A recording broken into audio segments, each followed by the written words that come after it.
Émilie a 28 ans, elle aime la cuisine, la photographie, elle écrit des poèmes. Mais parfois, Émilie doit reprendre son souffle.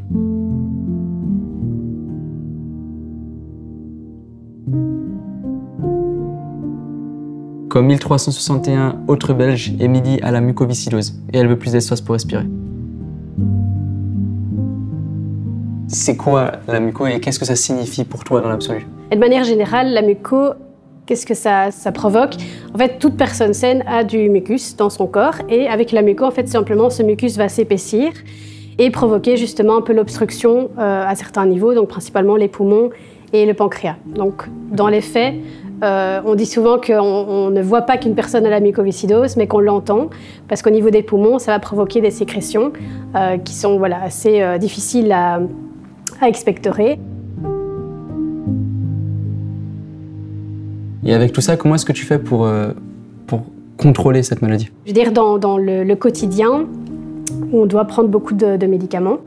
Et puis, à côté de ça, il y a évidemment le volet plutôt tourné vers le respiratoire, puisque chaque jour, au minimum, on doit faire 2 aérosols, donc 2 séances de kiné, de façon autonome. Chaque jour, 2 fois minimum. Donc, c'est très intensif et c'est parfois pas toujours facile de combiner ça avec le reste de notre vie. Et est-ce que cette maladie te fait galérer ou t'empêche à réaliser tes rêves?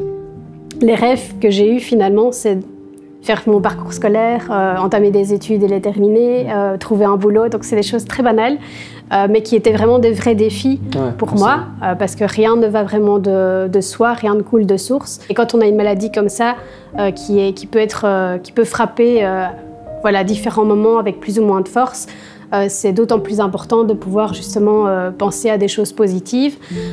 Donc moi, voilà, mon motto, c'est de me dire que tout est possible. Simplement, voilà, il ne faut pas se mentir.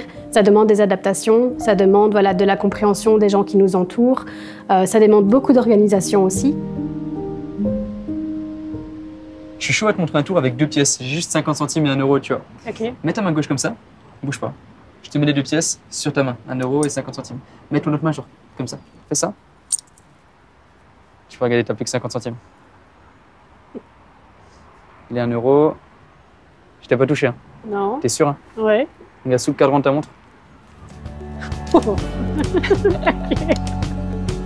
Qu'est-ce que, selon toi, les autres doivent savoir par rapport à la muco, par rapport à ton style de vie, par rapport à la maladie, par rapport à tout ça? Pour moi, la mucoviscidose, ça n'empêche pas voilà, d'être heureux, de se faire des souvenirs, d'avoir des expériences. J'ai aussi fait ma rébellion, j'ai aimé, j'ai été quittée, j'ai fait mes expériences aussi, j'ai fait mon parcours, j'ai trouvé un boulot dans lequel je m'épanouis à fond, en travaillant à plein temps. Donc pour moi, la maladie n'impacte pas tout ça. La maladie n'empêche pas de faire ce qu'on veut. Et donc, c'est pas parce qu'on a la muco qu'on est condamné. Simplement, c'est justement, on n'a pas peur de mourir, on a juste la rage de vivre, en fait. C'était beau, ça. Ouais. Ça c'était beau, ça. Waouh.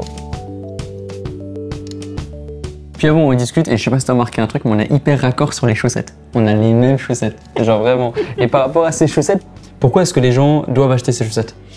Acheter les chaussettes, en fait, c'est soutenir l'association Muco. Et soutenir l'association Muco, c'est faire en sorte que la recherche contre la muco avance. Parce que c'est par ce moyen-là que les jeunes qui naissent aujourd'hui avec la mucoviscidose pourront, dans 20 ans, regarder l'avenir avec confiance et croire simplement en une vie meilleure et normale.